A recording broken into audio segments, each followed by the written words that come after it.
Hello guys, welcome to my channel. నేను మీ సంచారి on హెచ్2.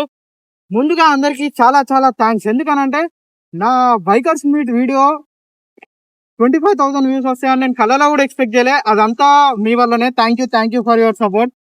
మీరు ఇలానే సపోర్ట్ చేస్తే నేను ఎక్కడికో వెళ్ళిపోతా.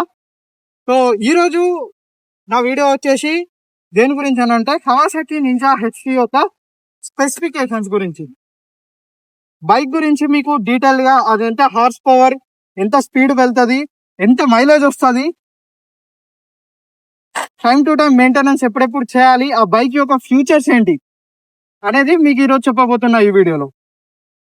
So just look at it bro, mirror finish body, ఇది అగ్రెసివ్ ఏరోడైనమిక్ ఫేరింగ్స్ ఉంటాయి. బైక్ చూస్తే అర్థమవుతుంది కదా, ఇది స్పీడ్ కోసమే తయారు చేసిన బైక్ అన్నట్టు.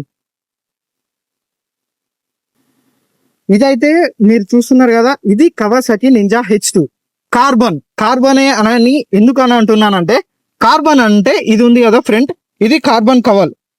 సో దీని వల్ల దీన్ని కార్బన్ అని అంటారు. ప్లస్ ఏందనంటే హెచ్2 రెగ్యులర్ ఉంటుంది, కార్బన్ ఉంటుంది. అది నేను మీకు నెక్స్ట్ ఒక చిన్న ఫోటో క్లిప్ లాగా చూపిస్తాను మీకోసం, ఓకేనా?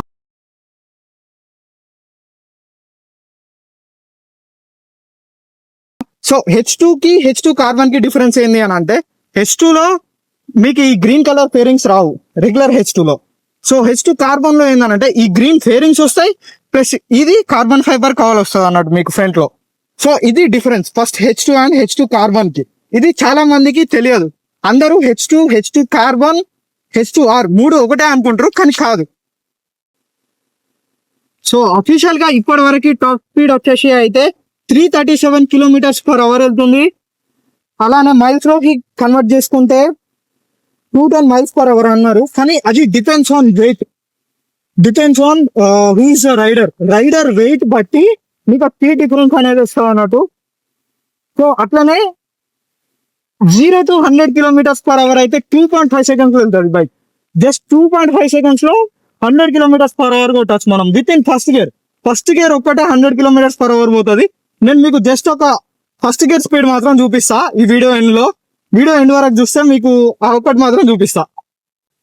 సో ఈ బైక్ ఏందనంటే రెగ్యులర్ హెచ్2 కంటే ఈ బైక్ హెచ్2 కార్బన్ కాబట్టి ఇది ఎక్కువ స్పీడ్ పోతుంది. ఎందుకనంటే ఈ ఫేరింగ్ యొక్క వెయిట్ అనేది తక్కువ ఉంటది కాబట్టి.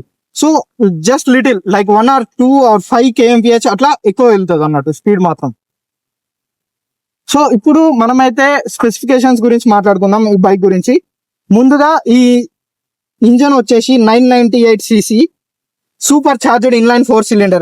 సూపర్ చార్జ్డ్ ఏంటంటే ఇది అడిషనల్ పవర్ ని మన ఇంజన్ కి హెల్ప్ చేస్తుంది అన్నట్టు, ఇంకా ఫాస్ట్ గా వెళ్ళడానికి ఇది పుష్ చేస్తుంది. సో దీని పవర్ వచ్చేసి 228 HP. సో ఇదైతే కేవైబి సస్పెన్షన్ అన్నట్టు. సో ఈ సస్పెన్షన్ వల్ల మనకి ఏం జరుగుతుంది అని అంటే, హై స్పీడ్స్ లో కూడా మనకు స్టెబిలిటీ అనేది కరెక్ట్ గా ఉంటది అన్నట్టు.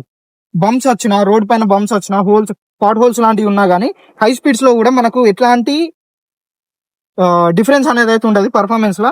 సో ఇప్పటి వరకు అయితే నేనైతే ద బెస్ట్ సస్పెన్షన్ ఎక్స్పీరియన్స్ అయితే చేసిన ఈ బైక్ పైన. సో ఈ బైక్ మైలేజ్ ఎంత అనేది అందరికి ఒక పెద్ద క్వశ్చన్ అన్నట్టు. బైక్ మైలేజ్ అనేది చాలా అంటే చాలా తక్కువ వస్తుంది. ఎందుకనంటే దాని పర్ఫార్మెన్స్ అట్లా ఉంటది కాబట్టి ఆ బైక్ యొక్క మైలేజ్ అనేది చాలా తక్కువ ఉంటది. బైక్ మైలేజ్ వచ్చేసి కిలోమీటర్స్ లో చూసుకుంటే 11 to 14 km/L వస్తుంది. సో దాని ఫ్యూయల్ ట్యాంక్ కెపాసిటీ వచ్చేసి లీటర్స్ లో 14 liters అనుకుంటా. 14 to 15 liters పడుతుంది అంతే. సో గ్యాలన్స్ లో కన్వర్ట్ చేసుకుంటే 5 gallons 29 mph to 33 mph వస్తుంది. సారీ, 26 to 33 mph అయితే వాళ్ళు కంపెనీ ద్వారా ఇచ్చింది. నా బైక్ నా జనరల్ ఎక్స్పీరియన్స్ తోటి చెప్తున్నా, నేను రైడ్ చేస్తే ఒక్కొక్కసారి 29 వస్తుంది, ఒకసారి 30 వస్తుంది, ఒకసారి 32 వస్తుంది, ఒకసారి 24 కూడా వస్తుంది. ఎందుకనంటే నేను స్ట్రీట్స్ లో ఎలా రైడ్ చేస్తాను, హైవేస్ పైన ఎలా రైడ్ చేస్తాను, ఇవన్నీ కాన్సిక్వెన్సెస్ పైన డిపెండ్ అయి ఉంటుంది అన్నట్టు బైక్ మైలేజ్ అనేది. సో మోస్ట్లీ కన్సిస్టెన్సీగా నా బైక్ మాత్రం కాన్స్టెంట్ గా ఒక 29 mph అయితే వస్తుంది. So time to time maintenance.